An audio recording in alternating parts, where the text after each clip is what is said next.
kung ano-anong revelation without the foundation of teaching. Marami pong mahilig sa revelation, walang foundation, teaching, even no doctrine. And the basic teaching of the Word of God, giving them foundation of their Christian faith, and being their model as Jesus, he became model to his disciples. Yun daw yung discipleship, nagmamodeling ka rin. Amen? Amen. Mahirap yung magbasa ka ng Biblia. Hindi na pala ako nagbabasa ng Biblia. Nagbabasa pa ba kayo ng Biblia? Amen. Grabe, cellphone, ano? Cellphone is the one of the most hindrances sometimes. So we cannot read our Bible. So let's pray that, Lord, before I touch my cell phone, I touch the Bible. Amen? Amen. Amen. So, pastoring to, no? Pastoring. Si Paul, ganun din sa discipleship niya. Sabi niya, okay, pwede ba tayo muna? Tayo muna. Tayo. Ganun tayo, ganun. One. Sige. Exercise. Kasi yun, nakakantok ng oras natin. Yan. Thank you, Lord. Thank you, Lord. Ganun. Uy, sarap! Ganun. Okay, pwede na po. Hallelujah. Paul said, follow me as I follow Christ. Wow. So, siya muna yung nasunod kay Jesus bago yung iba. Thank you, Jesus. Jesus said, follow me and I will make you fishers of men. And straightway, they left. Sila mga alagad, sila Peter, nakakita ng mga himala ng Diyos sa isda. They left their nets and followed Jesus Christ. They follow Christ, not rice. Amen? Amen? Amen? So, many are they are Christ-centered, not rice-centered. Ang problema ngayon, ang daming rice-centered, no? Especially ito sa aking karanasan. They follow rice, not rice. So, let's go. So, may lesson dito, no? If you follow Christ, what shall happen to you? You will be fishers of men. Sa Tagalog, kung ikaw ay naging susunod kayo, so saan mangyayari sa iyo? Nagiging tagahuli ka ng tao. Saan mo dadalhin? Sa Panginoon. If you're no longer winning souls, maybe you're no longer following Jesus. Kung hindi na daw tayo sumusunod sa Panginoon, hindi na tayo nag-aakay ng kaluluwa. One of the signs we are no longer following Jesus, we have no more time to win soul. Amen? Amen. So, connected po yung following Jesus and soul winning. So, ganun daw yung ating gagawin sa ating mga tinuturuan, maging soul winner din sila ng Panginoon. Tuloy lang po. Okay na yan? Ready na. So, sa verse na yun nasa Matthew 4:19, sabi doon, follow me and I will make you fishers of men. So, true follower of Christ are fishers of men, soul winners, active in evangelism, and church planting, and disciple making. Actually, kung gusto mong multiplication, huwag mo hintayin mag-mature yung dinidisciple mo. We need to be active in church planting and training church planters also. Amen? Amen. Multiplying church and multiplying church planters is the best way to multiply spiritually. Amen? Amen. Numerically sa gawain ng Panginoon. Amen. Amen. Okay. Okay, pwede na yan. Lipatan natin. So, ito yung core values. God looks for men and women who disciple, coach, and mentor other leaders who in turn become leaders who effectively train others. So, how we can be a leader of leaders without knowing how to win souls? So, paano daw tayo magiging leader ng mga leader kung di natin alam mag-akay, nakaluluwa, at makapag-pioneer kahit ng single church at to handle a church. Then, ito yung process of multiplication. Nagsimula siya sa mananampalataya o convert. At sa discipleship process o pagtuturo. Tapos yung coaching. Yung coaching na madalas ito, saan nyo naririnig ang coaching? Sa basketball, no? So para may idea ko yung kung ano yung coaching. Ito laging ginagamit sa church. Yung coaching sa basketball. Okay? Ito naman, ginagamit na sa church. May kaparehan, may similarity in coaching sa mentoring. So, from believer to disciple. Nung naging disciple, leader. Nung naging leader, na mentor, naging leader siya ng mga leaders. Tumaas ang rango. So, mga leaders. At kung mga pastor ang kanya nililid, maaari siya maging bishop, no? Patas ng pataas. At kung tataas pa ang kanyang nililid, magiging archbishop. Halos ka-level na niya yung Paris. Okay? Sabi daw po, nangangarib ng mga munti at maubos yung ibang pastor kasi nagpapakonvert na sila sa bishop. Okay? Okay, let's go. Bilisan natin. So, dinadagdag ko na lang itong mga picture. Wala po ito dyan, no? Tayo na lang. 4 stages of Christian growth. Kasi ang focus kasi ay multiplication by discipleship. So, kailangan may grow muna. Amen? At yun ang discipleship. So, gaya ng halaman, kailangan lumago. Tayo simula sa baby, papunta sa tatay. Diretso. So, kagaya ng kanina, believer. Yun yung convert o believer. Amen? The first level, baby Christian, yung convert. Second level, ano na natin yan? Disciple. Third level, dinagdagan natin isa, naging worker. Hindi sa leader ka agad, worker muna, okay? Pero dahil sa kawalan ng worker, sige, leader ka na, kasi kawalan eh.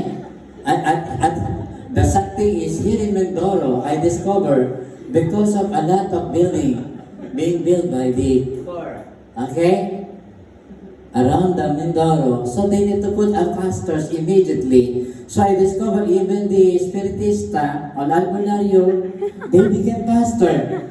And during and now they are going back to Albularyo again because during pandemic, no allowance. They go back to Albularyo. And other pastors, they are now not others, many are now in Iglesia. So because very fast building, physical building, without building spiritual people of God, lack of training. So pray natin magkaroon tayo dito ng regular training center para yung mga member na pwede natin amen? So, kuha na lang tayo ng kuha, di ba? Ako din, nabiktima ko ako ng kuha. Hallelujah. Kaya yung 3 years ng pioneering, lahat nawala yun. So, okay. Babalik natin. So, yan lang po talaga ang basic. Amen? Dinadagdagan na lang natin yung iba. Convert, nag-grow siya sa disciple level. Siguro, after 2 to 3 years, naging from disciple to worker. 2 to 3 years, naging leader. Hindi siya pastor agad. Yung iba, na-convert, konti disciple, pastor. Ang bilis. Kaya, backslide agad. Bagsak ang church. Yung iba, konti, alangan pa na-convert, konti na disciple, konti naging worker leader, bishop! Ang bilis mag-bishop. Talo tayo. Next, go. So, kailangan mag-mature leader. It takes long process. Even your sad experiences, even your mistakes in networking or other mistakes. Mga pastor, laging biktima ng networking kasi mostly mga bishop pag ginagamit mag-recruit. Para kayo maging milyonaryo. Ganun daw. Puro daw, dapat naranasan mo muna bago mo ipasa sa mga tao. Gaya ng Shechem. Hello? Amen? Before you pass around the Philippines, you may experience it. Kumalat na sa Pilipinas, di pa nararanasan. Nabibig mga body of Christ. In Jesus' name. Mature leader. Bago ka pa na pumasok sa tawaging pastor o minister o di ba? Pero hindi na mahalaga tawagin kang pastoral na mahalaga. Naglilingkod ka talaga sa Panginoon. Amen? Amen. Malakas sa Panginoon. Ang ating maging ambisyon ay hindi titulo. Our ambition is to serve God. Amen. Till the end. Hello? Dahil sa huli, sa kahuli-hulihan, ang sasabihin, well done, good and faithful servant. Not bishop, not reverend. Amen? Not pastor. Just servant. Of Jesus. Sabi mo sa katabi mo, servant ka ba ni Jesus? Inglesin natin, are you servant of Christ? Or of rice? Oh, masik ka mahay. Sabi nga natin, Christ is bigger than rice. Gagawin nga natin sa para sila, si Cristo, mas grabe sa bigas. Grabe, ang daming tao may bigas. Nakaranas ako, ang dami nagpabautismo na katutubo. Sabi ko, nakamiss ako ba't sila nagpabautismo? Inisip-isip ko, ay, kabibigay lang ng bigas, taging isang sako. Ay, kaya pala. Eh, naubos yung isang sakong bigas after 2 weeks. Wala na sila sa church. Grabe, no? Oh, Jesus. Pero mahal sila ng Lord. Amen? Sabi, mahal tayo ng Lord. Diretso. Ayan. Teka, bago yan, balikan nga natin. Nasaan level na tayo dyan? Mature senior minister? Nasaan na tayo dyan? Amen? Some of you are matured na. Amen? So, go. Diretso. So, level of spiritual growth. Kanina na-discuss na natin. Salvation is free, but discipleship is costly. Yung kaligtasan, libre lang natin tinanggap, di ba? By grace through faith, Christian to aid.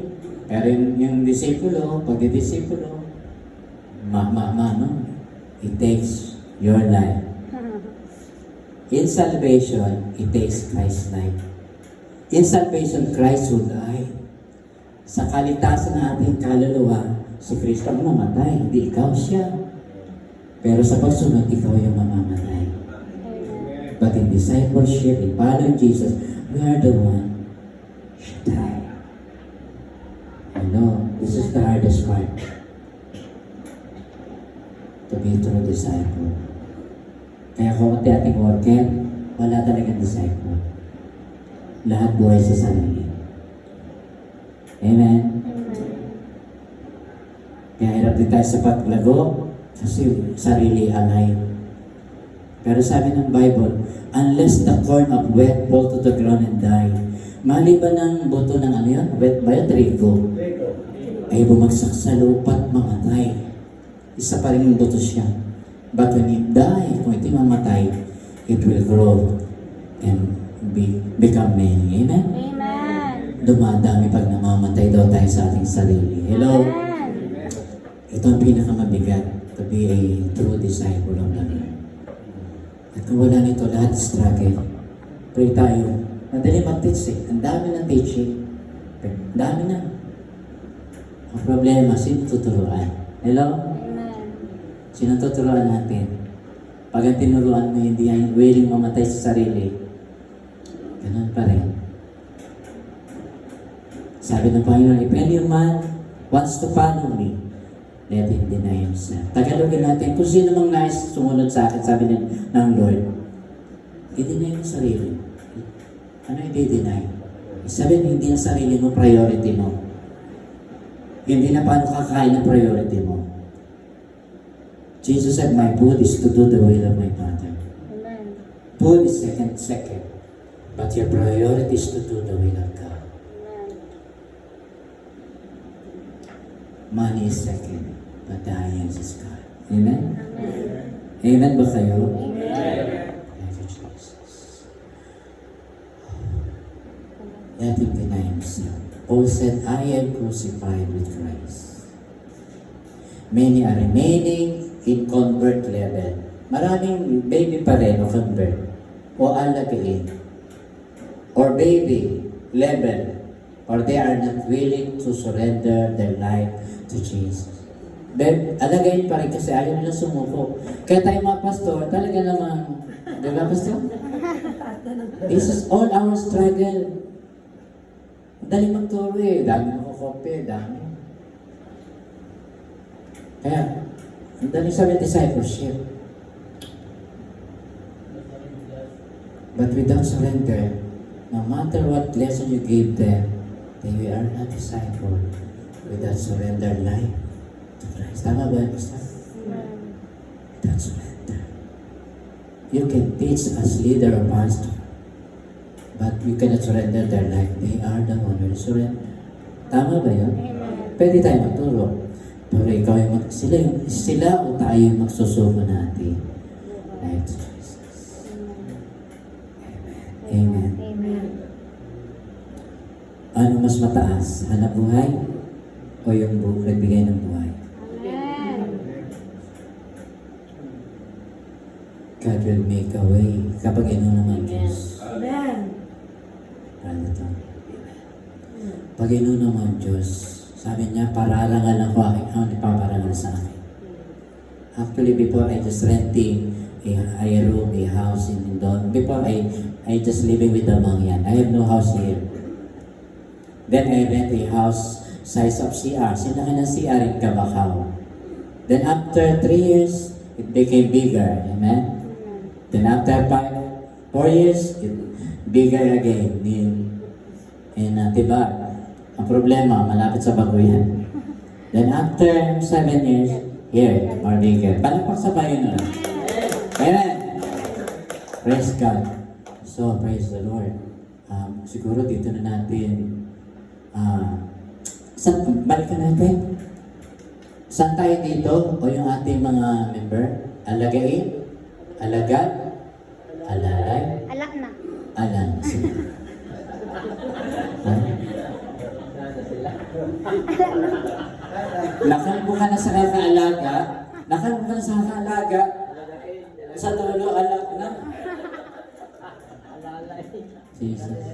Kaya, yung asawa mo at anak, i-try mo kasi Amen. mahirap pag yung pakalaban mo na yun. So, God. Saan tayo mga kapatid? Alagay. Maganda may nag-aalaga rin sa atin pagbago pa tayo. Kung matanda na tayo hindi alagay, may mentor or may ako maaga ako na wala ng pastor. Kaya survival yung aking physical food tsaka spiritual food. Wala akong pastor eh. At the early age, I have no pastor. Being backslide. No? While I'm in Bible school, my pastor is backsliding. So I have no real my own pastor in a permanent church. So, marami ang struggle. So, maaga ako naging independent sa Panginoon. Sige po, lipat na, Biblical Foundation, go and make disciples. Alam na po natin, the Great Commission, go. 4 verbs, 4 na verbs, sa Tagalog, 4 na action words, English ulit, 4 na kilos na salita na kilos. Sometimes gusto isip to speak English na Tagalog, to speak Tagalog. So ito yung mga salitan, kailan gumalaw, kumayo. Amen? Amen. Kumayo, mag-alagad, Amen. amen, magbautismo, at magturo. Nabihati nila. No? Pero ang lahat ng yan ay discipleship din. Amen? Or Great Commission pala. Next, sige po. The Great Commission, make disciples. Jesus disciple making, yung model ni Jesus ay simula sa kila Pedro, kila James, sa 12, naging 72, naging 120. Ayan. At marami rin alagad na iniwanan siya. Nakaranas din niyang iwanan siya ng mga alagad. At try rin ng alagad, ihudas ng alagad, at ay pagkano lang ng alagad. Nakaranas din siya. Amen? Amen. But he never stopped Amen. until the end. Amen. And became victorious. Amen! Wala mo sa mayroon. Sabi natin, I will never give up. Amen? Maring wala ka ng hawak, tuloy ka lang sa Panginoon. Ang nananatili sa Kanya, mamumunga na sa God. Ang hindi nananatili, mamumunga na? Wala. Abide in Christ. Amen. Amen. Sige po, bilisan natin. Learn me from the soul of the way. Paul. So it is Paul's discipleship timeline from mula doon 2,000 years ago.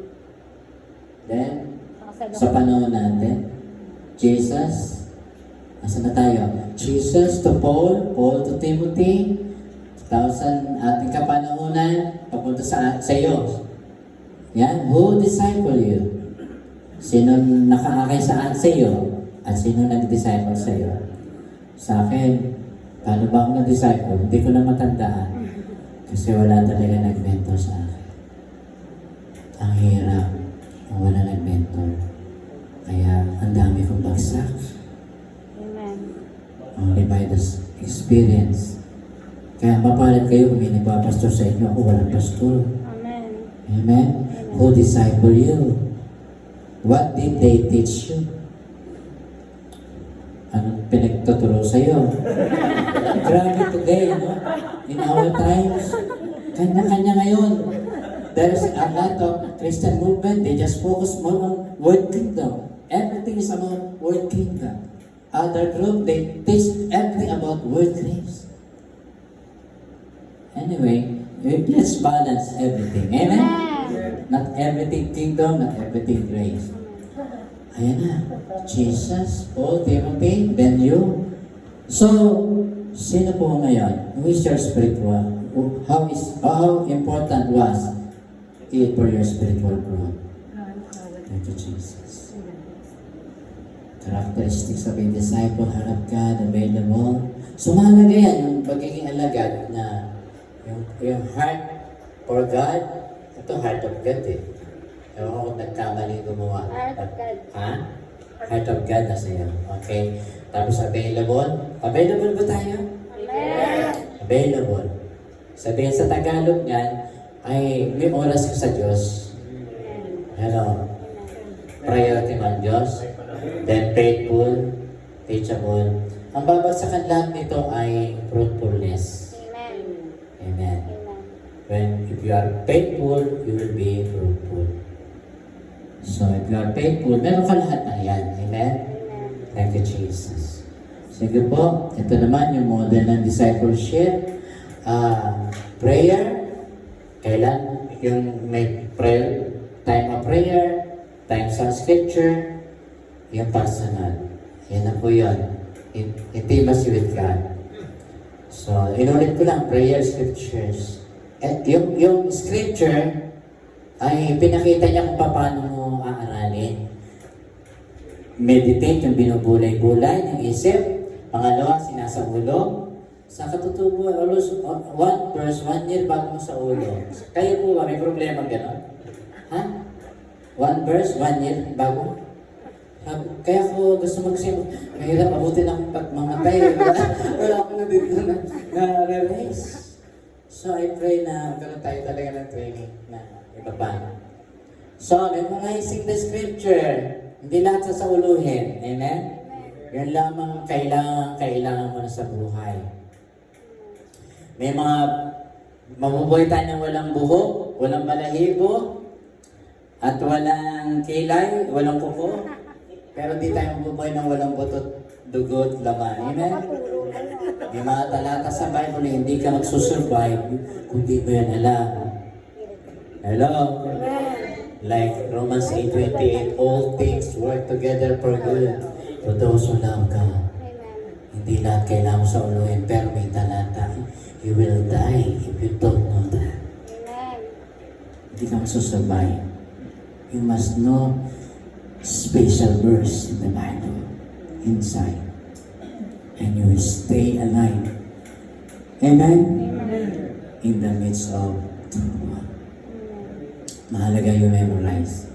Like Jesus said, it is written. Amen? Second attack, he said, it is written. Third demon attack, he said, it is written. Amen? Amen. Wow. And So, studying. Ito medyo mabigat eh. Mag-aaral ka talaga. Gagastos ka ng oras. Amen? Amen. Pero ingat sa sobrang. Baka sa mga punta, dami na natuto eh, no? You know, Kibuloy, he start from right. Kibuloy, he start from right to wrong. They have evangelical faith there. Also, he started from right. Evangelical faith. Evangelical. So, sayang. Ano po? Ano pong? Reading. Ano yung studying sa reading? Ano pinagkaiba? Sa studying, may research halos. Ano? Pati research. Reading, usually walang research. Amen? Ano yung research sa Tagalog? Tagalogin nga natin, research. Ang dami English na hindi maintindihan ng utak. Kinakalikot mo. Ha? Ha? Pag-analysis. Sa mga electronics, ang Tagalog ng research, kalikot. Nakalikot. Tama? Pasok? Mali. Ayaw, hindi na. Then, reading, basa. Amen? Tama? Huwag niyang pagtatagalog din sa bawat. Okay. Sabi mo sa katabi mo, huwag mo muna matulog. Huwag ako na matulog. Then, hearing. Yung hindi marunong bumasa, encourage natin sila mag-hearing. Amen? Amen. Okay. Dinagdagan po natin itong 5, 2, 4, 5. Hindi lang yung Bible ay meditate, reading, hearing, apply it. Amen. Apply it. Pag sinabing go, you must go. Pag sinabing unahin ng Diyos, unahin ng Diyos. Pag sinabing mag-a-absent, huwag kaligtaan ng pagsamba, huwag kakaligtaan. Pag sinabing mag-ika po, ika po. Ay kaso, magkakapit ang Diyos, meron hindi na yan. Kung ayaw mo ika po, edi yung kusang loob. Mamimili ka. Ika po, o yung todo-todo. Amen? Sa New Testament. Dalawa lang yan eh. Ika po, tsaka sa New Testament, todo-todo. Apply. Amen? Amen. Tusod-tusod ka po, doon ka sa todo-todo. Amen? Apply it. Then panghuli, share the word. Tama ba? Amen. So ilan na yan? Dumami na. Sige po, tapusin na natin. Yan. Pagsunod to sa Panginoon. Dito sinasabi, nagpapahayag ang Diyos ng pagpapala at sumpa. Kung tayo susunod, pagpapalain na tayo. Salungan di ba? So yung tours ng discipleship, okay, almost finished. So bilang alagad, dinagdag na lang natin to. Laging ang sentro natin ay ang Panginoon. Amen? Tayo man ay may pag-aaral, estudyante, tayo man ay may church, may hanap buhay, may pamilya, mga ambisyon, nandiyan sa ating sentro dapat. Ano? Amen. Christ Center. Thank you, Jesus. Because He live, I remember the song, I can face my tomorrow. Amen. Amen, Pastor. Amen. Thank you, Lord. Can we sing that song?